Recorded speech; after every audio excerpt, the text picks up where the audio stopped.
بسم اللہ الرحمن الرحیم لقد من اللہ علی المؤمنین اذ بعث فیہم رسولا من انفسہم یتلو علیہم آیاتہ ویزکیہم ویعلمہم الکتاب والحکمہ وإن كانوا من قبل لفی ضلال مبین صدق اللہ العظیم ان اللہ وملائکتہ یصلون علی النبی یا ایہا الذین آمنوا صلوا علیہ وسلموا تسلیما اللہم صل علی سیدنا و مولانا وحبیبنا وشفیعنا محمد وعلی آل سیدنا و مولانا وحبیبنا وشفیعنا محمد بعدد کل ذرۃ مئۃ الف الف ذرۃ وبارک وسلم وصل علی جمیع اخوانہ من النبیین والصالحین مولاي صل وسلم دائما ابدا على حبیبک خیر الخلق كلهم والحبیب الذی ترجى شفاعته لكل هول من الاهوال مقتحم۔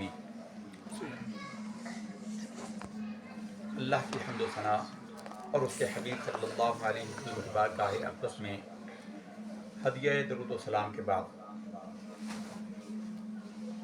محترم المقام سامعین اور حاضرین، حضرات و خواتین،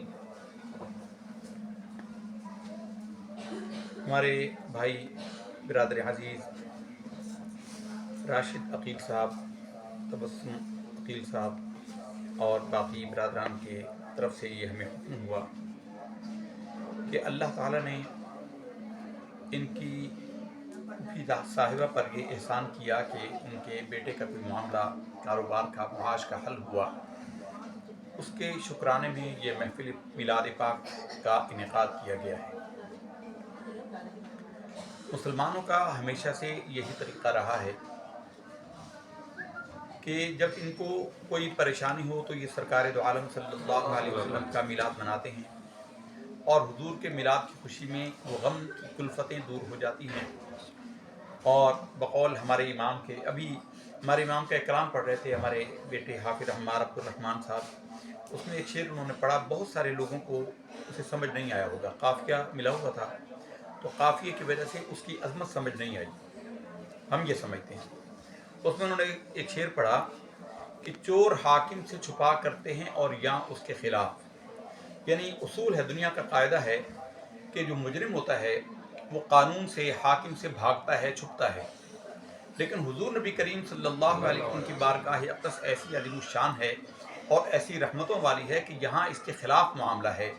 چور حاکم سے چھپا کرتے ہیں اور یہاں اس کے خلاف، تیرے دامن میں چھپے چور انوکھا تیرا۔ یا رسول اللہ صلی اللہ علیہ وسلم، آپ کی بارگاہ کا نافرمان، اس کو زمین و آسمان میں کہیں پناہ ہے ہی نہیں۔ اے اللہ کے حبیب، آپ ہی کے دامن میں پناہ ملتی ہے، اس لیے وہ آپ کا مجرم آپ ہی کی بارگاہ میں آ کر پناہ پکڑتا ہے۔ تو حضور نبی کریم صلی اللہ علیہ وسلم کی بارگاہ اقدس ایسی رحمتوں والی ہے کہ حضور کا مجرم حضور ہی کی بارگاہ میں پناہ لینے آتا ہے۔ ہمارے امام نے بڑا کمال کا کلام کیا ہے، اور صحیح بات یہ ہے، بغیر کسی تعلی کے، بغیر کسی بڑ اور شوخی کے بالکل صحیح فرمایا ہے کہ ملک سخن کی شاہی تم پر رضا مسلم، تم کو رضا مسلم، جس سمت آ گئے ہو سکے بٹھا دیے۔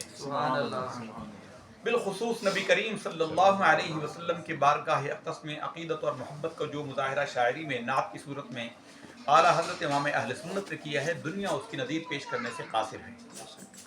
دنیا کی کسی زبان میں ایسا والہانہ پن، ایسی نظیر دنیا میں شاید نہیں ملتی۔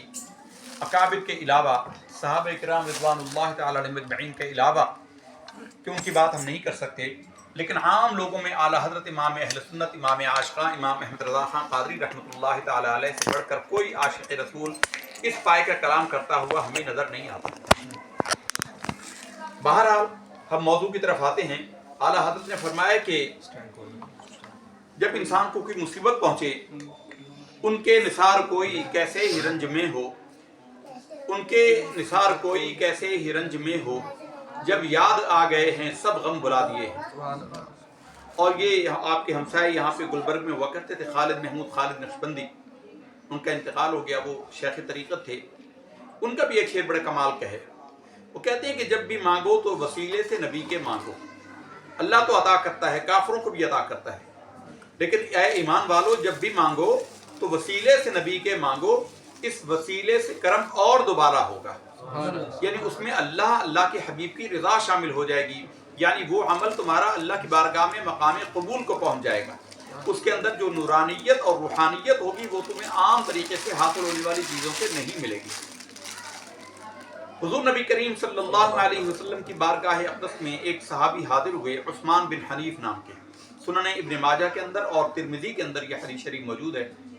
ایک صحابی عثمان بن حنیف رضی اللہ تعالی عنہ حضور کی بارگاہ میں حاضر ہوئے۔ ان کی بینائی چلی گئی تھی، ان کی آنکھیں چلی گئی تھی، نظر آنا بند ہو گیا تھا۔ انہوں نے نبی کریم صلی اللہ علیہ وسلم کی بارگاہ میں آ کر فریاد کی، اور یہ ان لوگوں کے لیے بڑی عبرت کی بات ہے جو ہر بات پہ ڈائریکٹ کی رد لگاتے ہیں، کیا ہمارا درجہ صحابہ کرام جیسا ہو گیا؟ وہ بھی حضور کی بارگاہ میں آئے اور حضور سے کہا کہ یا رسول اللہ آپ دعا فرمائیں کہ اللہ تعالیٰ میری بینائی کو بحال کرے۔ تو آپ صلی اللہ علیہ وسلم نے فرمایا کہ اگر تو چاہے تو ان پر صبر کر لے اور میں تجھے جنت میں اس سے بہتر 2 آنکھیں عطا کر دوں اللہ کے حکم سے، اور اگر تو چاہے تو دنیا میں آنکھیں لے لے۔ قربان جائیے ان صحابہ کرام رضوان اللہ تعالی علیہم اجمعین کے جنہوں نے ہمیں مانگنے کا اسلوب اور طریقہ بتایا۔